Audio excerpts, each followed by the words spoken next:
All right, let's get the view from somebody from the opposition then. Obert Gutu, what's your take on this? Do you think that Zimbabwe is heading in the right direction as a member of the opposition?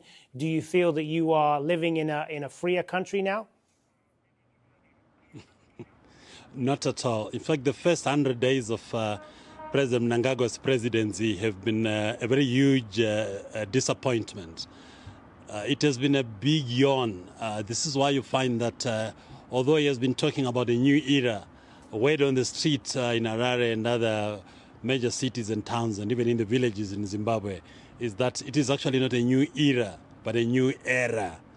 Because the past 3 months have actually seen an unprecedented deterioration of the ordinary people's living standards. I'll be specific here and say that the past 3 months have actually seen a shocking increase in the prices of basic goods and commodities. Here I'm talking about things that people use every day in their lives, cooking oil, toothpaste, bread, milk, mealie meal. This is ordinary people's lifestyles. If you were going to buy something at, say, $1 in November last year upon the ascendancy to power of President Munangagwa, if you go to your local supermarket today, you are most likely going to pay 3 times as much for the same commodity. There has been an unprecedented, as I've already said, increase in the prices of goods. And when you look at also the promises that the new administration has been given to the people, we have actually witnessed numerous promises. They've been very long on promises and extremely short on delivery. I'll give another specific example. We were actually promised, as the people of Zimbabwe, by the new administration of President Munangagwa, that they were going to exercise media freedom. They were going to obey the constitutional provisions regarding access to the state-controlled, or rather the publicly owned, both print and an electronic media in this country. But what do we notice under the Munangagwa presidency? We are actually witnessing the same kind of trajectory as used to happen under Robert Mugabe's presidency. We actually can say it is the same script, the same act, the same drama, apparently with different actors.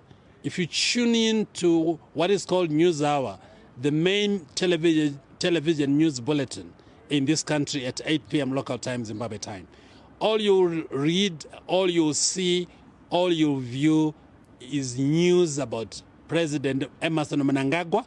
If you don't hear or see him doing something somewhere, you are going to be subjected to seeing his wife, the First Lady, Mrs. Auxilia Munangagwa, the same template that Robert Mugabe used to follow. So what Munangagwa has simply done is to substitute Robert Mugabe and Grace Mugabe with Emerson Munangagwa and Auxilia Munangagwa. This is why I'm saying it is like putting old wine in new bottles. It remains the same old wine. The only difference is that it is now packaged differently. All right. But the taste and everything about the wine is the same. So the first 100 days have been a huge disappointment. All right, we'll come back to some of that in a moment, but I want to bring in Derek Matishak. I know 100 days is not a long time in the general scheme of things, but how would you assess the Munangagwa era so far?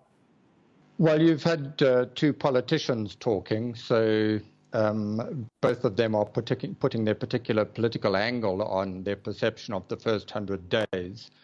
Mr. Mangwana's statement, for example, that the economy is being sorted out by tackling corruption, well, there's an element of truth there, but that needs to be unpacked a little.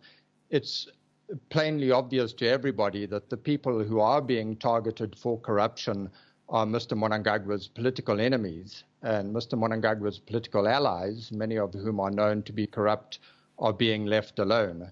Furthermore, there's more indication of politicization of the anti-corruption campaign, in that the instances of corruption are being chosen carefully so that they are discrete instances that only involve Mr. Munangagwa's political enemies. So if you have a corrupt enterprise which has involved people across the factional divide, those kind of corruption or those instances of corruption are being left alone. Then turning to some of Mr. Gutu's comments, it's